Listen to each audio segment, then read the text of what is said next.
آداب۔ آج ہم آئے ہیں چھنو لال دلگیر کی مزار پر۔ مرحوم چھنو لال دلگیر لکھنؤ کی گنگا جمنی تہذیب کی ایک روشن مثال تھے۔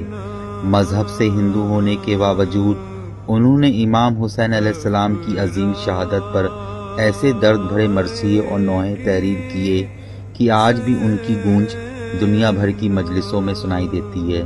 ان کا مشہور نوحہ گھبرائے گی زینب آج بھی عقیدت اور احترام کے ساتھ پوری دنیا میں پڑھا جاتا ہے۔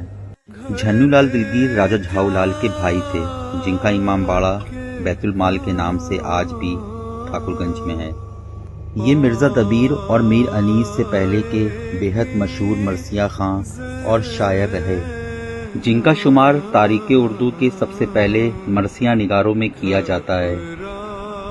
ہندوستان اور پاکستان میں آج بھی ان کے لکھے بے حد مشہور مرثیے بے حد احترام کے ساتھ ہر سال پڑھے جاتے ہیں۔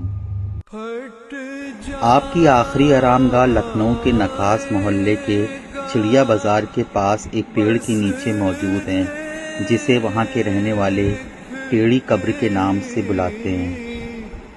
گھر